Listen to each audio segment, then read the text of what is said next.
Hello guys! Ngayon ay magmamarinate tayo ng chicken at ito yung aking chicken. Whole chicken siya, nasa 1.2 kg. At syempre, kakailanganin natin ng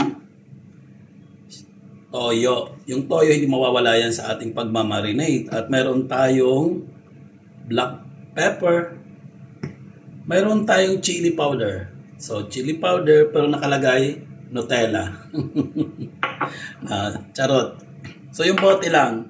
At mayroon din akong garlic, parsley, ayan, may oregano. At dadagdagan ko rin ng magic sarap kasi mas masarap eh.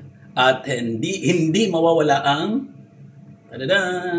etong lemon kasi ito ang nagpapasarap. So tara, simulan na natin.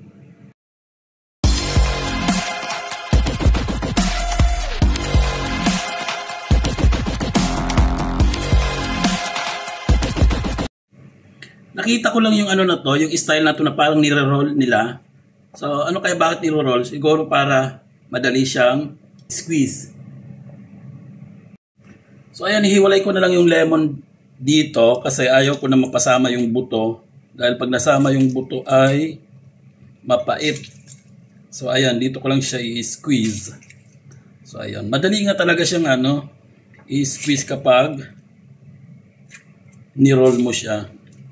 So ayan. Ayan, 'di ba? Ang daming buto niya. So ngayon kung napasama doon sa sa manok, mapait. Kaya hiwalay natin.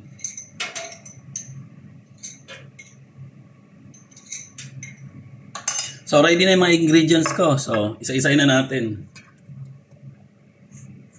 So tanggalan natin ng tubig, may konting tubig. So, ito na. So, ito na yung lemon. Lagyan natin ng toyo. So, walang exact measurement, pero tansya ko na kasi siya eh. Lagyan na natin ang ating powder. Ang ating black pepper powder.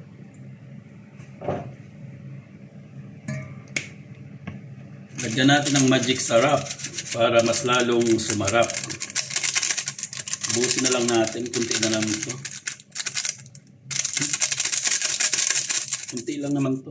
Buusin na natin para mas masarap. So ilagay na natin ang ating chili powder. Masarap kasi pag maanghang. Yan. Gusto ko mas maanghang kaya damihan ko. So depende sa panlasa nyo. Ngayon, kung hindi naman kayo mahilig sa maanghang, huwag na kayo maglagay. So, eto naman ang aking oregano. So, dagdag natin yung oregano. So, mas maganda siguro kung buksan ko na lang. Ayan.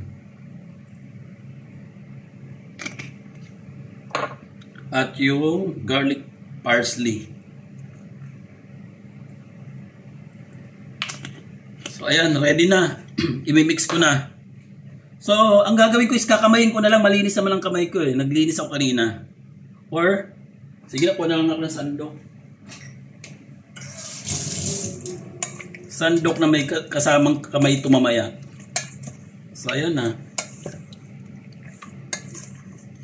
So, konting lang, mga ilang minuto lang, ipa-fried ko yung mga 3 piraso siguro.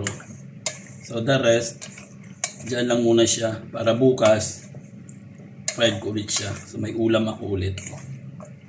Ito pala guys, yung ipapartner ko doon mamaya sa fried chicken ko. So ayan.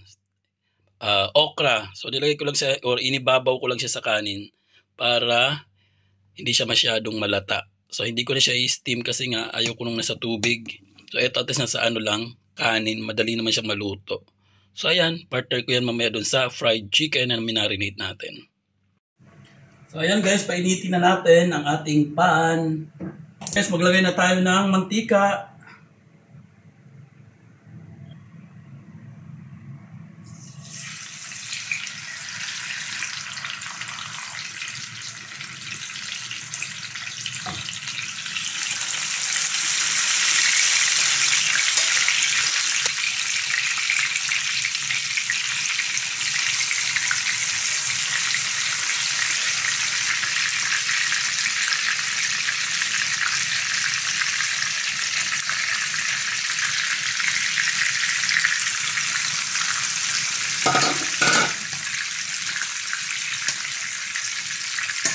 Guys, eto na pala, binaliktad ko na yung tatlo. So, eto na yung natitirang isa.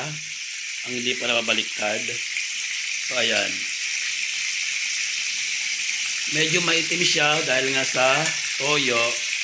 Pero yung unang ano niya, unang init, kailangan malakas para madali siyang maluto. So, saka pa natin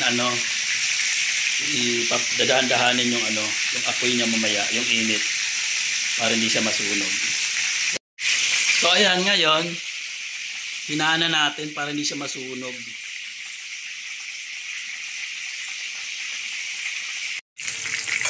So ayan guys, ready ng ating fried chicken. Medyo maitim na, pero hindi pa yan sunog.